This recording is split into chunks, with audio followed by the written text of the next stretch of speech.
اعوذ باللہ من الشیطان الرجیم بسم اللہ الرحمن الرحیم قال النبی صلی اللہ تعالی علیہ وآلہ وسلم الدنیا مزرعۃ الآخرہ، دنیا آخرت کی کھیتی ہے۔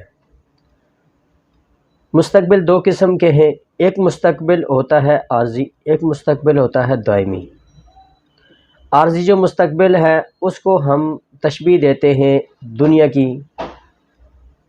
کے لیے، اور دائمی جو مستقبل ہے اس کو ہم تشبیہ دیتے ہیں آخرت کے لیے۔ عارضی جو مستقبل ہے اس کو بنانے کے لیے ہم دن رات کوشش کرتے رہتے ہیں، اپنا پسینہ، تنگی، تکلیف، دھوپ، چھاؤں، بھوک، پیاس۔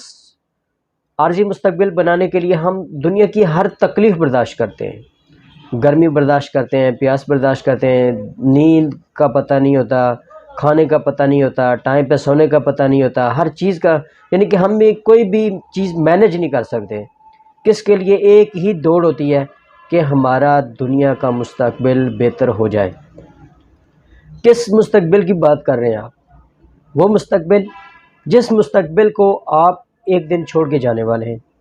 اس مستقبل میں آپ کیا کریں گے؟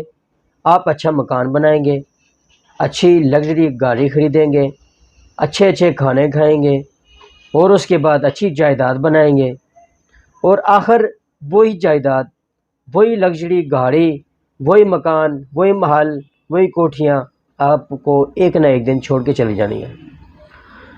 وہ کس لیے ہم دن رات کوشش کرتے ہیں؟ ایسے مستقبل کی خاطر جو مستقبل ایک دن ہم نے چھوڑ کے چلا جانا ہے، اور ایک ہے مستقبل دائمی جو ہمیشہ ہمارے پاس رہے گا، وہ کبھی ہم سے چھوٹے گا نہیں۔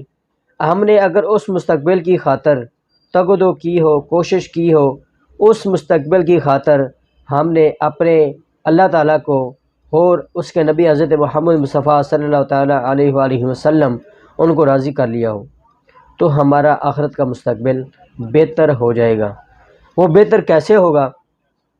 ہمیں اللہ اور اس کے رسول کے احکامات کے مطابق زندگی گزارنی ہوگی، اور وہ زندگی گزارنے کے لیے ہمیں کیا چیز چاہیے؟ ہمیں سب سے پہلے علم دین حاصل کرنا چاہیے۔ علم دین کی روشنی ہمارے پاس ہونی چاہیے۔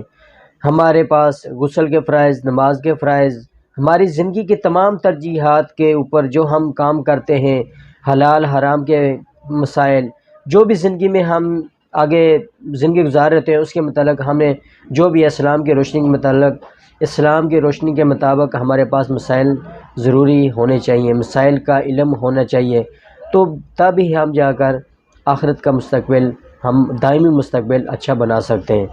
اس کے لیے ہمیں کوشش کرنی ہوگی کہ اللہ تعالیٰ کی کتاب جو اللہ تعالیٰ نے ہمارے نبی حضرت محمد مصطفیٰ صلی اللہ تعالیٰ علیہ وسلم پر نازل فرمائی، اس کا نام قرآن مجید ہے۔ قرآن مجید کا علم حاصل کرنا چاہیے، اور اس کے بعد احادیث کی کتابیں پڑھنی چاہیے، فقہی مسائل پڑھنے چاہیے۔ اگر خود نہیں آتے تو کسی ایسے عالم کے پاس بیٹھ کر اس سے ان مسائل کو سیکھا جائے، قرآن مجید کو سیکھا جائے، اور اللہ تعالیٰ کے تمام احکامات کی روشنی میں ہمیں زندگی گزارنی چاہیے۔ نماز کی پابندی کرنی چاہیے، ذکر و اذکار کی پابندی کرنی چاہیے، روزوں کی پابندی کرنی چاہیے، اور اس کے بعد اگر ہو سکے تو نوافل کا ٹائم ملے تو نوافل بھی پڑھنے چاہیے۔ حضور پاک صلی اللہ تعالیٰ علیہ وآلہ وسلم کی ذات پر درود شریف پڑھنا چاہیے، جو سب سے افضل عبادت ہے، یعنی کہ جو ایسی عبادت ہے جو کبھی رد نہیں ہوتی ہے، جو ہر حال میں قبول ہی قبول ہے۔ حضور پاک صلی اللہ تعالیٰ علیہ وآلہ وسلم ان کی حدیث مبارک ہے کہ جو بندہ مجھ پر ایک مرتبہ درود شریف پڑھتا ہے، اللہ تعالیٰ اس کے نامہ اعمال میں 10 نیکیاں درج فرماتے ہیں، 10 گناہ مٹا دیے جاتے ہیں، 10 درجات بلند کر دیے جاتے ہیں، 10 مرتبہ اس شخص پر رحمت نازل فرما دی جاتی ہے۔ اور اس سے بڑی سعادت کون سی بات ہے کہ جو حضور پاک صلی اللہ علیہ وسلم ہم سے محبت کرنے والے ہیں وہ قیامت کے دن ہماری شفاعت کا ذریعہ بنے، ان کی شفاعت ہمارے لیے واجب ہو جائے۔ حضور صلی اللہ علیہ وسلم کی حدیث مبارک ہے، جو بندہ مجھ پر کثرت سے درود شریف پڑھتا ہے، بروز قیامت میں اس کی شفاعت کروں گا، میں اس کے لیے شفیع بن جاؤں گا، اور جس بندے کے لیے وہ شفیع بن جائیں، وہ کبھی، ہمارا یہ عقیدہ ہے، وہ کبھی جہنم میں نہیں جائے گا، وہ جنت میں جائے گا۔